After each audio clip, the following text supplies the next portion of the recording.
Hello and welcome to the Investing Iguana, the channel where we help you make smart money moves. I'm your host, and today we're going to talk about a very important topic, personal finance for fresh graduates and first jobbers. If you're in your 20s and you've just finished college or landed your first job, congratulations. You've taken a big step into adulthood and independence. But with great power comes great responsibility, and that means you need to learn how to manage your money wisely. Personal finance can be intimidating and confusing, especially if you've never had to deal with it before. There are so many things to consider, like budgeting, saving, investing, paying off debt, taxes, insurance, and more. How do you know where to start? How do you avoid common mistakes? How do you achieve your financial goals? Don't worry, we've got you covered. In this video, we're going to give you the ultimate personal finance guide for fresh graduates and first jobbers. We'll cover the basics of money management, the best practices for saving and investing, and the most common pitfalls to avoid. By the end of this video, you'll have a clear roadmap for your financial future. So grab a pen and paper, or open up a spreadsheet on your laptop, and let's get started. Budgeting. The first thing you need to do is to create a budget. A budget is a plan for how you spend and save your money each month. It helps you track your income and expenses and see where your money is going. To create a budget, you need to know two things: how much money you make and how much money you spend. Your income is the money you earn from your job or any other sources like side hustles or gifts.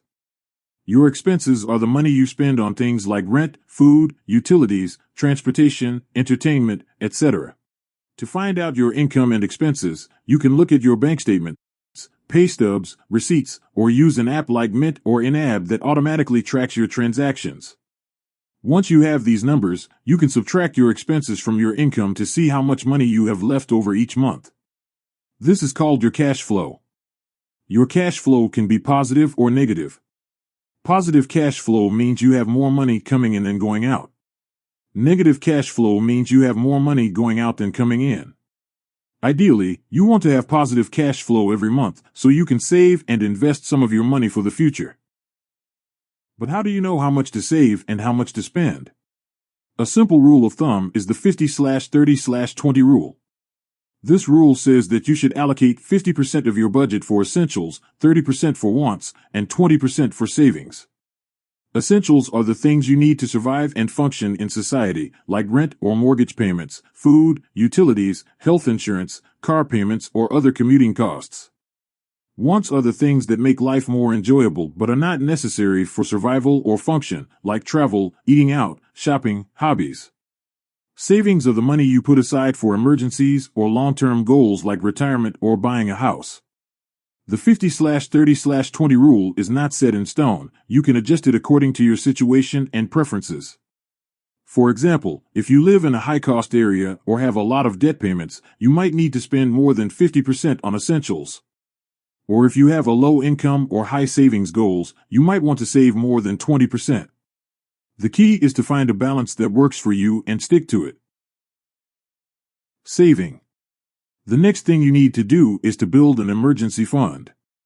An emergency fund is a stash of cash that you can use in case of unexpected expenses or emergencies like losing your job, getting sick or injured, or having to repair your car or laptop. Having an emergency fund can help you avoid going into debt, reduce stress, and give you peace of mind.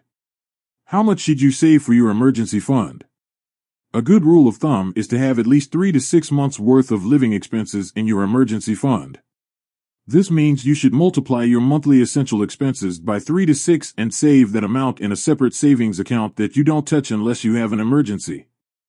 For example, if your monthly essential expenses are $2,000, you should save between $6,000 and $12,000 for your emergency fund. That might sound like a lot of money, but don't worry, you don't have to save it all at once. You can start small and gradually build up your fund over time. A good way to do that is to automate your savings. You can set up a direct deposit or a recurring transfer from your checking account to your savings account every month. This way, you don't have to think about it or rely on your willpower. You can also use apps like Acorns or Digit that automatically round up your purchases and save the change for you. Another tip is to save any extra money you get, like bonuses, tax refunds, gifts, or cashback rewards. You can also look for ways to reduce your expenses or increase your income, like cutting down on subscriptions, eating out less, or taking on a side hustle. Every little bit helps. Once you have a fully funded emergency fund, you can start saving for other goals, like buying a car, traveling the world, or getting married. The best way to save for these goals is to have a separate savings account for each one and label them accordingly. This way, you can see your progress and stay motivated. You can also use apps like Capital or SmartyPig that let you create multiple savings goals and automate your transfers. Investing. The next thing you need to do is to start investing. Investing is the process of putting your money to work for you by buying assets that generate income or appreciate in value over time. Investing can help you grow your wealth, beat inflation, and achieve financial independence. The most common way to invest is to buy stocks and bonds. Stocks are shares of ownership in a company that give you the right to receive dividends and vote on important decisions. Bonds are loans that you make to a government or a corporation that pay you interest and return your principal at maturity. Stocks and bonds have different risk and return profiles. Stocks are more volatile and risky, but they also have higher potential returns. Bonds are more stable and safe, but they also have lower potential returns. The general rule is that the higher the risk, the higher the return. The best way to invest in stocks and bonds is to buy index funds or exchange-traded funds, ETFs. These are collections of stocks or bonds that track the performance of a specific market or sector. For example, an S&P 500 index fund tracks the performance of the 500 largest companies in the U.S., while a total bond market ETF tracks the performance of the entire U.S. bond market. Index funds and ETFs have many advantages over individual stocks and bonds. They are more diversified, meaning they reduce your risk by spreading your money across many different companies or sectors. They are also more cost-effective, meaning they charge lower fees and taxes than actively managed funds or brokers. They are also more convenient, meaning they are easy to buy and sell with just a few clicks. The best way to buy index funds or ETFs is to open a brokerage account with a reputable online platform like Vanguard, Fidelity, or Schwab. These platforms offer a wide range of low-cost index funds and ETFs that you can choose from based on your risk tolerance and time horizon. Your risk tolerance is how much risk you are willing and able to take with your investments. It depends on factors like your age, your income, your goals, and your personality. Your time horizon is how long you plan to keep your investments before you need to use the money. It depends on factors like your goals, your life stage, and your liquidity needs. Generally speaking, the younger you are, the higher your risk tolerance and the longer your time horizon should be. This means you can afford to invest more in stocks than bonds, because you have more time to recover from market fluctuations and benefit from compound interest. Compound interest is the interest you earn on your interest, which makes your money grow exponentially over time. As you get older, your risk tolerance and your time horizon tend to decrease. This means you should invest more in bonds than stocks, because you want to preserve your capital and reduce your volatility. Volatility is the degree of variation in your investment returns over time, which affects your emotional well-being. A good rule of thumb is to subtract your age from 100 and use that as the percentage of stocks in your portfolio. For example, if you're 25 years old, you should have 75% of your portfolio in stocks and 25% in bonds. This is not a hard and fast rule, though. You can adjust it according to your personal situation and preferences. The key is to find a balance that suits your risk-reward trade-off. Once you have decided on your asset allocation, you need to stick to it and rebalance it periodically. Rebalancing is the process of adjusting your portfolio to maintain your desired asset allocation. For example, if your portfolio has grown to 80% stocks and 20% bonds due to market movements, you need to sell some stocks and buy some bonds to bring it back to 75% stocks and 25% bonds. Rebalancing helps you avoid drifting too far from your original plan and taking on more or less risk than you intended. It also helps you practice the principle of buy low, sell high, which is the essence of successful investing. How often should you rebalance your portfolio? There is no definitive answer, but a good rule of thumb is to rebalance at least once a year or whenever your asset allocation deviates by more than 5% from your target. Paying off debt. The next thing you need to do is to pay off your debt.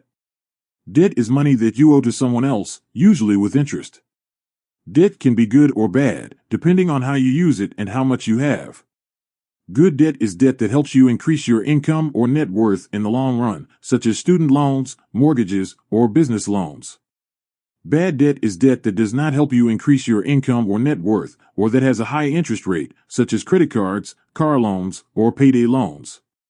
The problem with debt is that it can eat up a large portion of your income and limit your ability to save and invest. It can also affect your credit score, which is a measure of your creditworthiness and financial health. Your credit score can impact your ability to get approved for loans, mortgages, credit cards, or even jobs and apartments. Therefore, paying off debt should be one of your top financial priorities. The sooner you pay off your debt, the sooner you free up more money for saving and investing, and the sooner you improve your credit score and financial well-being. But how do you pay off debt? There are two popular methods, the Snowball method and the avalanche method. The Snowball method is where you pay off your debts from smallest to largest balance, regardless of interest rate. The avalanche method is where you pay off your debts from highest to lowest interest rate, regardless of balance. Both methods have pros and cons. The Snowball method gives you quick wins and motivation by eliminating small debts first. The avalanche method saves you more money and time by reducing the amount of interest you pay. The best method for you depends on your personality and preferences. If you need more motivation and satisfaction, go with the Snowball method. If you want to save more money and time, go with the avalanche method. The key is to choose a method that works for you and stick to it until you're debt-free. To pay off debt faster, you need to pay more than the minimum payment every month. The minimum payment is the lowest amount that you're required to pay on your debt each month. It usually covers only the interest and a small portion of the principal. If you only pay the minimum payment, it will take you a long time to pay off your debt and cost you a lot of money in interest. To pay more than the minimum payment, you need to find extra money in your budget by either reducing your expenses or increasing your income. You can also use any windfalls like bonuses, tax refunds, gifts, or cashback rewards to pay down your debt. Every extra dollar you pay toward your debt will help you get out of debt faster and save you money in interest. Other tips. We've covered the basics of personal finance for fresh graduates and first jobbers: budgeting, saving, investing, and paying off debt. But there are some other tips that can help you improve your financial situation and achieve your goals. Know your worth. When looking for a job or negotiating a salary, do some research on how much people in your field, location, and experience level are earning. Don't settle for less than what you deserve, but also be realistic and flexible. You can use websites like Glassdoor, Payscale, or Indeed to find salary information and compare offers. Understand your health insurance. Health insurance is one of the most important benefits that you can get from your employer or buy on your own. Health insurance helps you pay for medical expenses in case you get sick or injured.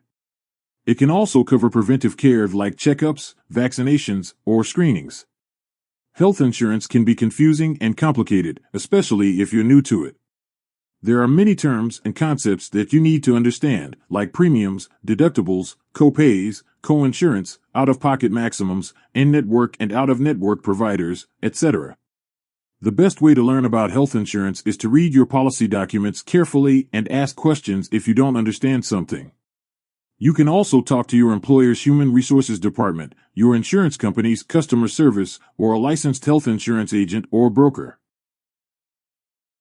The key is to choose a health insurance plan that meets your needs and budget. You want to have enough coverage to protect you from unexpected medical bills, but not too much that you pay for services that you don't need or use. You also want to compare the costs and benefits of different plans and options, like high-deductible plans with health savings accounts, HSAs, preferred provider organizations, PPOs, health maintenance organizations, HMOs, etc. Practice small, good habits. Personal finance is not a one-time event, but a lifelong journey. It's not about making big changes overnight, but about making small, consistent improvements over time. It's not about being perfect, but about being better. The best way to improve your personal finance is to practice small, good habits every day. These habits can include 1. Checking your bank account and credit card statements regularly. 2. Reviewing your budget and tracking your spending. 3. Saving a portion of every paycheck. 4. Investing automatically and regularly. 5. Paying more than the minimum on your debt. 6. Checking your credit score and report annually. 7. Learning something new about money. These habits might seem simple and boring, but they can have a huge impact on your financial situation and well-being.